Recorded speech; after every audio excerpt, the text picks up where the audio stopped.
So, leading through tough times is second nature to Earle McCurdy. His work ethic is superhuman.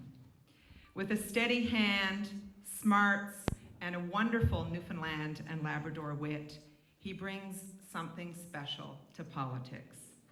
Experienced and principled, a straight shooter who has impeccable economic skills and a full appreciation of every nook and cranny of this province. He has advocated and fought for fairness and economic justice for people his entire working life. He is attracting a star team of dynamic and accomplished candidates with a diversity of skills and backgrounds, talented women and men ready to bring change to Newfoundland and Labrador. My friends, fellow New Democrats, without further ado, I give you our leader, the next MHA for St. John's West, the next Premier of Newfoundland and Labrador, Earle McCurdy.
Thanks very much, everybody. Man, the boss does it every time, doesn't he? I'd like to, now, thanks everyone for coming. I'd like to introduce some members of our team. We're slowly but surely putting together a really strong team of candidates to represent our party in the next session of the House of Assembly. And I'd like to introduce, there's some are here today, some are further afield and couldn't make it, but I'd like to introduce first, Lorraine Michael will be candidate in St. John's East Kitty Vitty.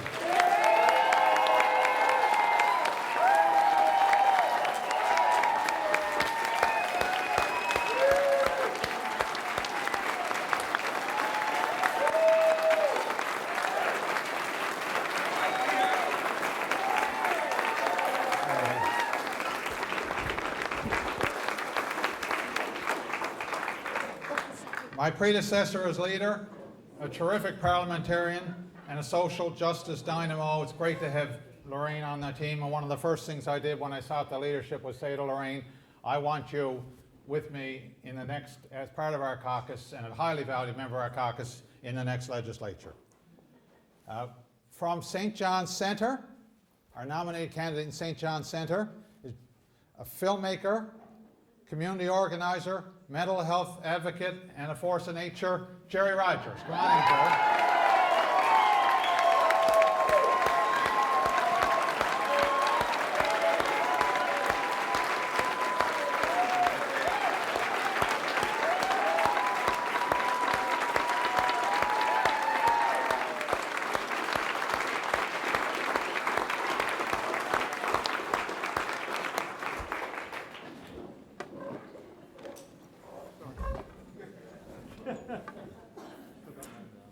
Next, our candidate in the district of Gander, our youngest candidate so far.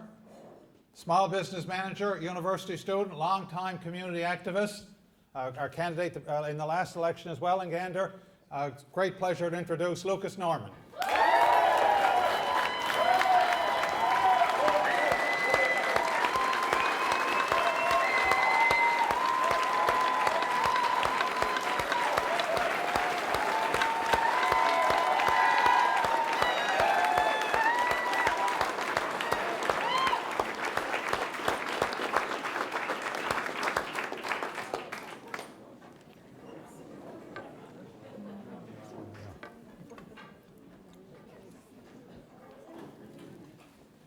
From Fortune Bay, Cape Lahoon, a fish harvester, women's advocate, fishery stewardship advocate, and a wonderful person, my longtime friend, Mildred Skinner.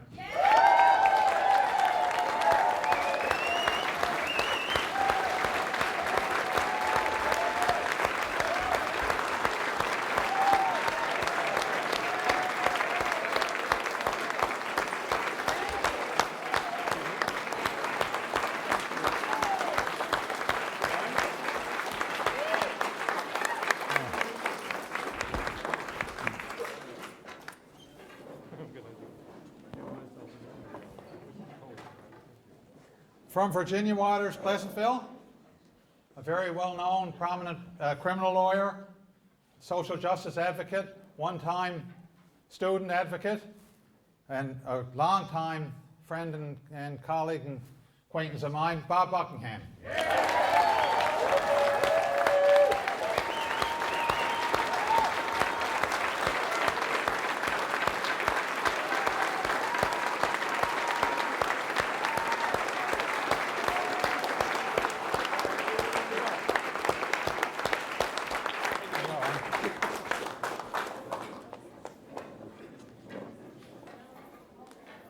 From Cape St. Francis District,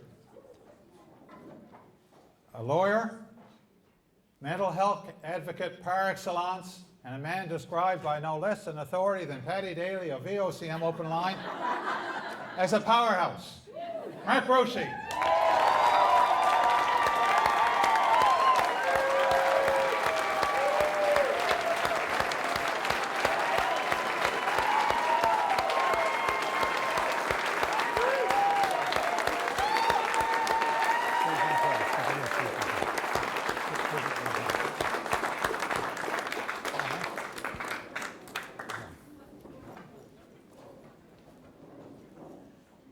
No caucus would be complete without a movie star, musician, actor, and someone with orange right through his DNA. His father was once our party leader, Sean Panting.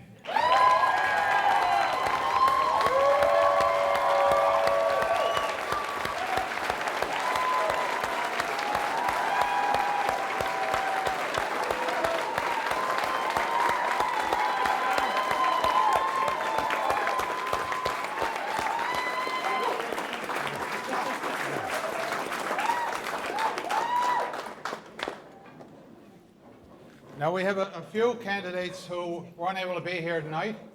One with a family emergency popped up, and others who were more distant or out of the province at the time.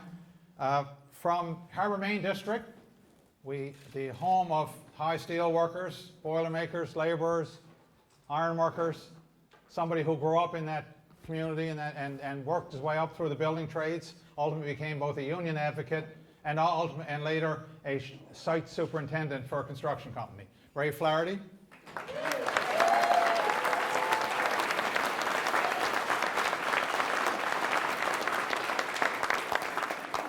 And you know, I always have a lot of respect for people who haul their work boots on in the morning, or the uniforms, or whatever it is they wear to work, and do the hard and sometimes dirty work that has to be done to keep our economy and our province ticking over. We have another tradesperson running for us in Humber, Grossmorn, a tradesperson, previous candidate for party leadership, a real advocate for recognition of women in the trades, Mike Goosney.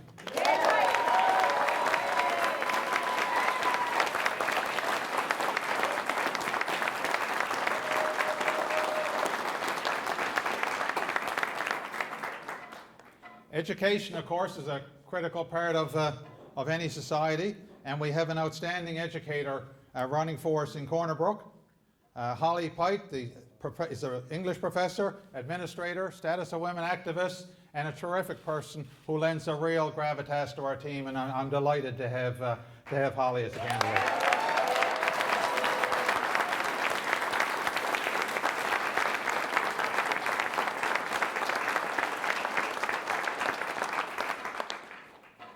We got another tradesperson, a machinist, once a highways worker. That's not what he's most known for. He later went on to become the Secretary-Treasurer of NAPE, the largest union in the province, of the Newfoundland Labrador Federation of Labour.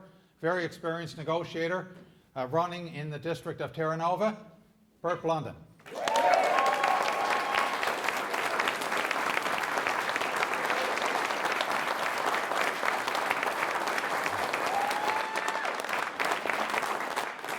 Now, I'd like to, there's a few other people who have already indicated their interest in running, but it's in districts that haven't yet, well, a couple of them haven't yet been the nominations called, or the final outcome is not known yet. But I'd like to introduce a couple of those people who are seeking nomination in various ridings. First of all, a woman with 20 years experience in the oil industry, an executive member of the East Coast Trails Association, with lots of experience in the government as well as in the not-for-profit sector. Mona Rossiter, from seeking election in the district of Fairfield.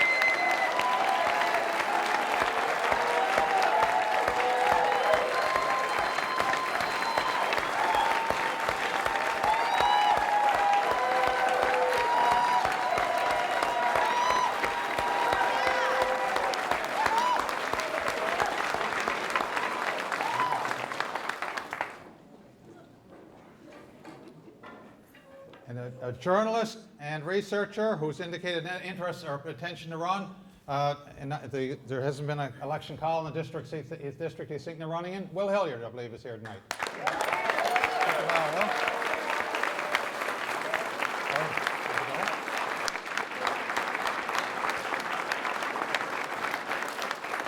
Apparently Will was here earlier and had to leave. And it helps in the business that we're in to have an economist in your midst. There is actually, the term left-wing economist might sound like an oxymoron, but in fact, there is such a thing, and I'm very pleased that we have as a candidate economist and university professor and a student of public accounts and budgets, Alison Cowan.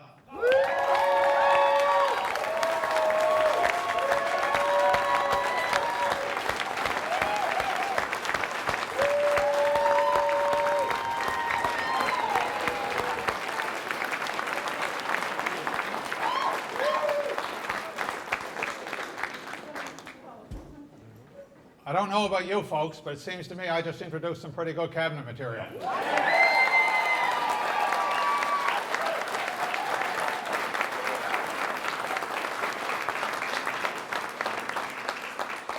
It's also great to see a number of people who ran for our party in the past here tonight. I won't name because I'll never miss one, and that wouldn't be good. I also, of course, like to welcome our candidates for federal office. Ryan, Jack, and Jeannie, who were introduced earlier, and I spent a day out as part of Ryan's canvass blitz on Saturday, knocking on doors in both the district that he's seeking to represent and the district which I'm seeking to represent, which happen to cover the same territory. And so it was kind of like a dual-purpose canvass. Thank you. Anytime. And I'll be talking to you after October 19th. About reciprocation.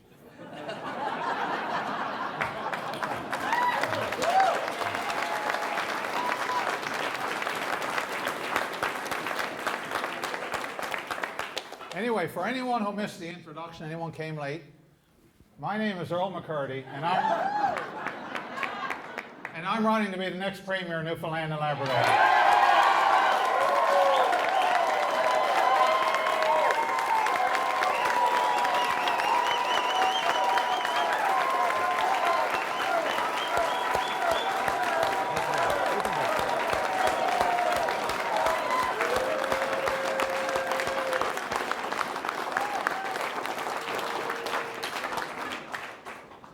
I'm also running for the privilege of being the next member of the House of Assembly for the District of St. John's West, and it really has been a privilege to get out on the doorstep and meet so many people in their homes, and been so welcomed by people who love to stop and have a bit of a cuffer when you drop by. I'm proud to represent the values of the New Democratic Party.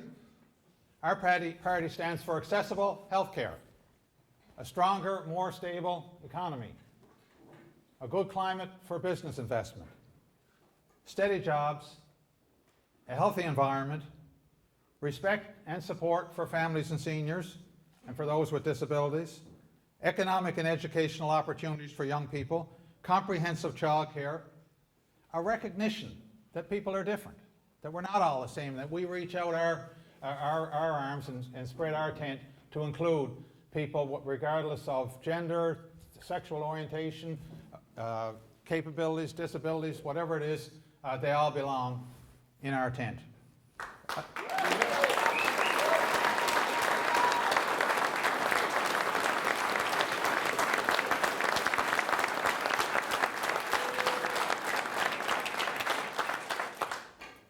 It's really what we're talking about is a society in which no one gets left behind, because at the moment there's all too many people being left behind.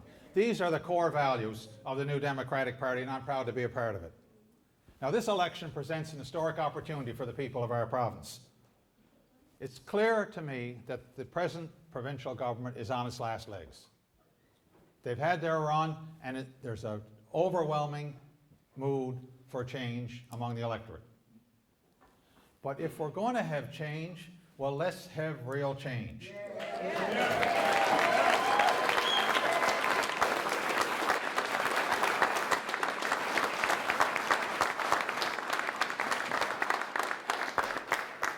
We don't need to just jockey back and forth between the two old-line parties. Voters have the choice of electing a party that stands for the values that I just enumerated.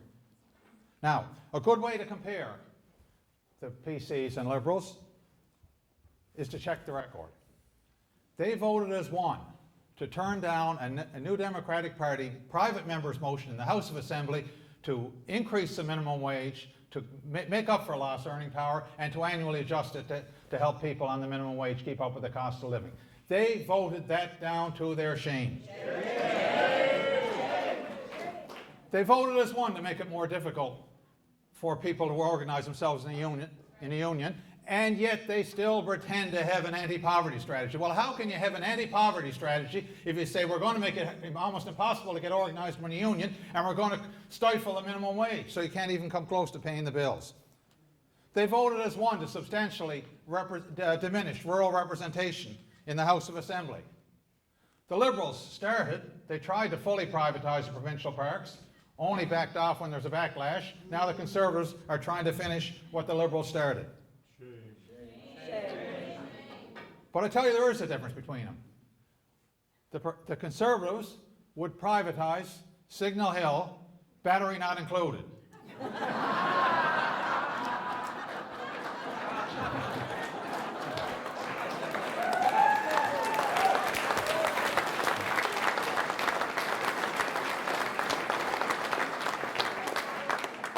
The Liberals, on the other hand, they'd throw in the battery, no extra charge. You know, when it comes to talking about turning public services over to the for-profit sector, the Premier talks about performance. I got to read it because who ever heard of this term before? Performance-based contracts. And the Leader of the Opposition talks about performance-based infrastructure. Now, anyone who knows what they're talking about, put your hand up. Because I don't. A key Liberal spokesperson recently talked to the media about alternate service delivery. And what that is gobbledygook for turning over public services to the private sector. And people, I value the work that's done in our society by people who work in hospitals, they work in schools, they work in government services, they're out plowing the snows in a blizzard, they're climbing a hydro pole in a sleet storm, and so on. I think those people need to be valued in our society.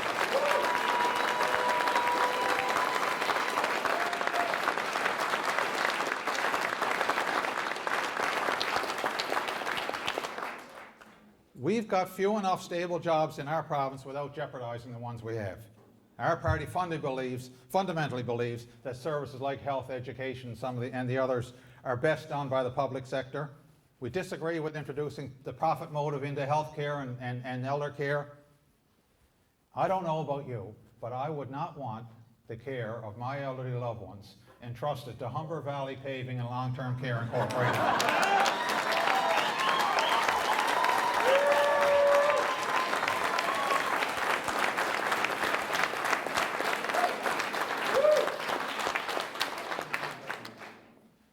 But what really sets me off is when they talk about, and the Premier's done it, and the opposition leader kind of implied it, but tried not to really say anything definitive, so I'm not 100% sure what he was saying. But what they talk about is, well, if we have these so-called P3 arrangements, pick the public's pocket,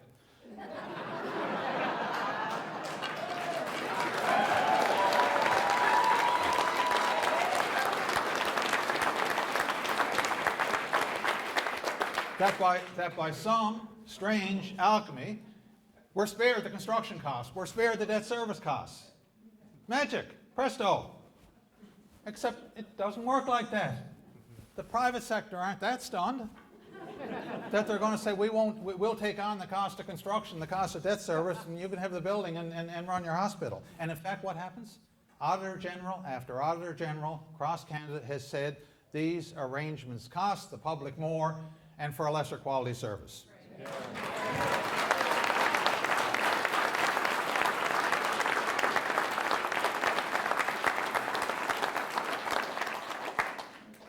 Is kind of like, well, first of all, above all, the government, apart from all other considerations, can get a much more attractive rate of interest when the government is a borrower than any private sector can. That alone is a decisive factor, all by itself, not to mention other considerations.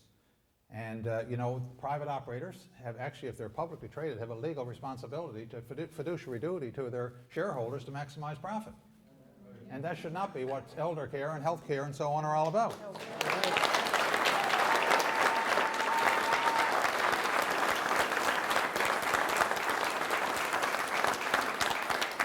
So it's kind of like a family going to the bank, getting approved for a mortgage for $1,200 a month, and then saying, no, I think I'll sign a 25-year rental agreement for $1,500 a month, and I'll have no equity at the end. Just about what it's like. I mean, it really doesn't make a whole lot of sense. Speaking about higher monthly rates, I'd be remiss not to mention what's coming at us in terms of electricity bills for the people in this province. And it's hard for me to contain my disgust when I hear, in the context of dark NL, of rolling blackouts and rolling brownouts and rolling pretty well every other color of out you can have, and then these huge bonuses are being paid to executives at Hydro. Now, if anyone deserves a bonus, it's the people who go up and climb a pole in a sleet storm to try and restore power to our own.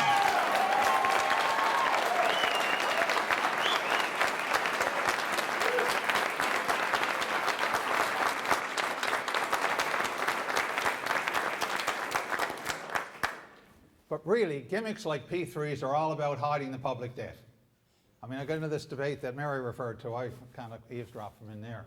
And about with Pete Soucy, he said, well, look, we can't really, some people argue we can't really afford to take on more debt.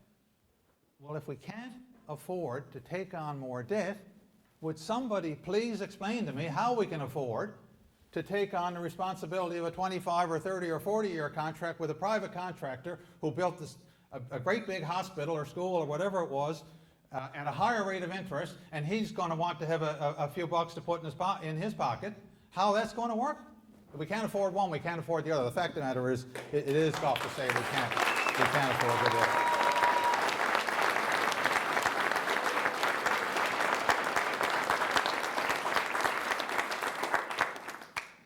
Now, one thing that's really concerned me lately is the kinds of decisions that an administration in its dying days is putting into effect, decisions of a fundamental nature that go to the very heart of how we run our society when they have no mandate to do so.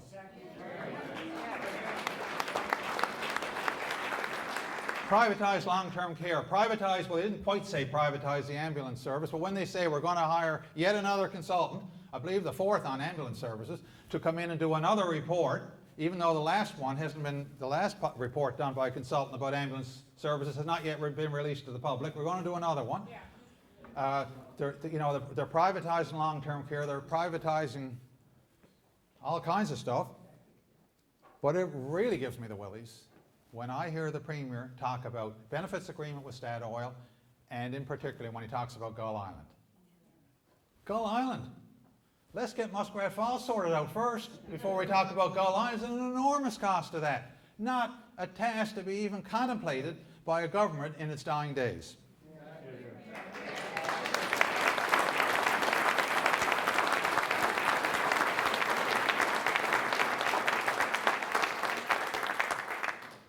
So I got no problem with the Premier wanting to do fundamentally, bring about fundamental change in our society. Put it in your election platform and put it to the people. No problem.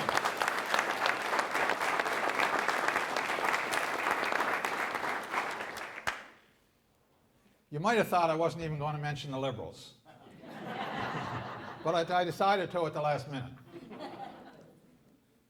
We shouldn't forget that it was the Liberals who did their level best to privatize Newfoundland and Labrador Hydro, and they only pulled back in the face of a tremendous backlash from the public.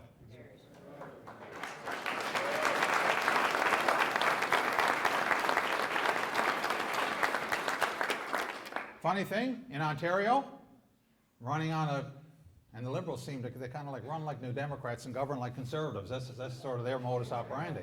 But in Ontario, they got elected on what, on the face of it, appeared to be a pretty progressive platform, and the ink was hardly dry on the election results when they were announcing plans to privatize Ontario Hydro. Nova Scotia, what's now the Liberal government, then the party aspiring to government, they didn't say a peep about cutbacks or any of that kind of thing in the election campaign 2 years ago. Everything was roses. And ever since they got in, it's been slash and burn ever since. So beware any Liberal platform.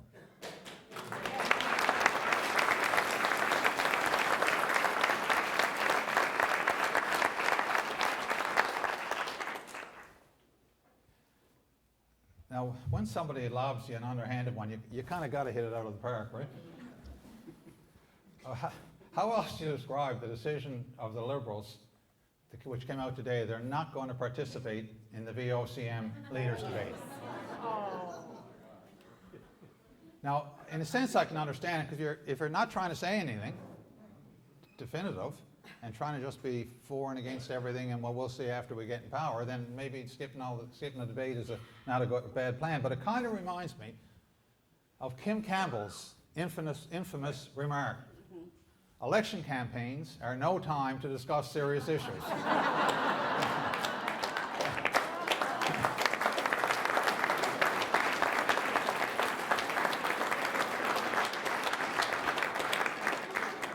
And apparently Dwight Ball, or as this lovely lady calls him, Dodgeball, apparently he agrees with Ms. Campbell.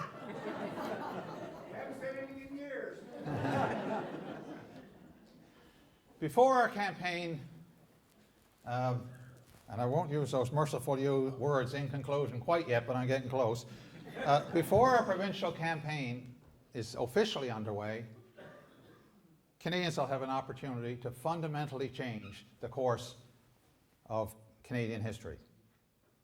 October 19th should be officially declared Get Rid of Harper Day.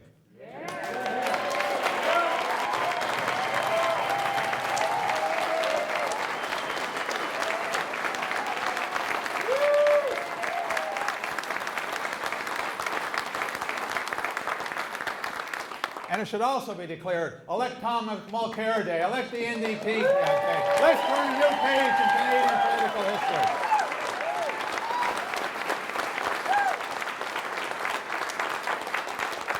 Just think of the fundamental changes that would happen. A national child care program. Talked about for years, nothing done. this is a big one that might escape the attention of some, but reinstatement of the Canada Health Accord would make a major difference in our ability in this province to manage our resources and provide a proper health care program. 3 significant improvements to the GIS. Moving the age of retirement back to 65 where it should have stayed in the first place.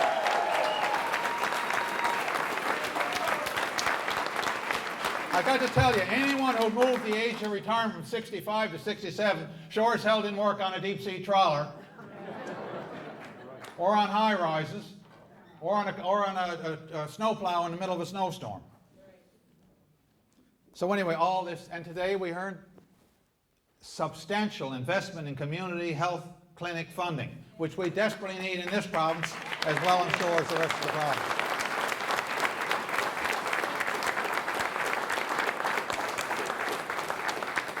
And there's more, but I won't, I think you get the point.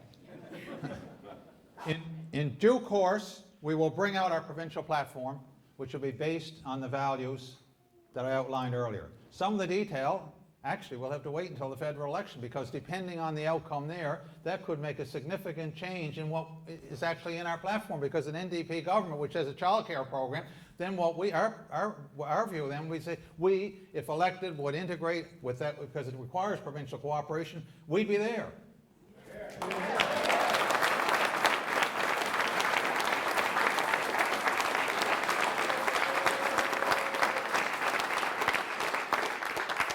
The challenge of healthcare would be, our ability to deal with that would be greatly enhanced by having that Canada Health Accord reinstated, and so on the other points.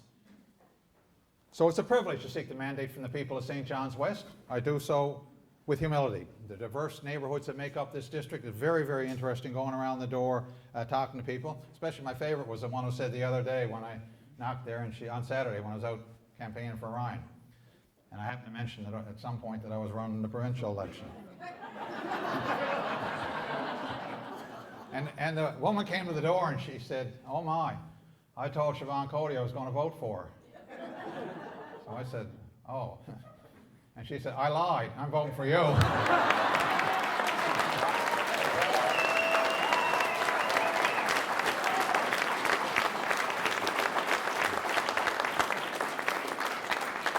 I've already knocked literally on hundreds of doors along with that, and I greatly appreciate the help I've gotten from from Mary and many others on my election team out helping me canvass, because there's thousands of doors to get to. I've really enjoyed it. Respectfully request your support in the upcoming election. I'm ready for real change. That's no guff. Let's make it happen.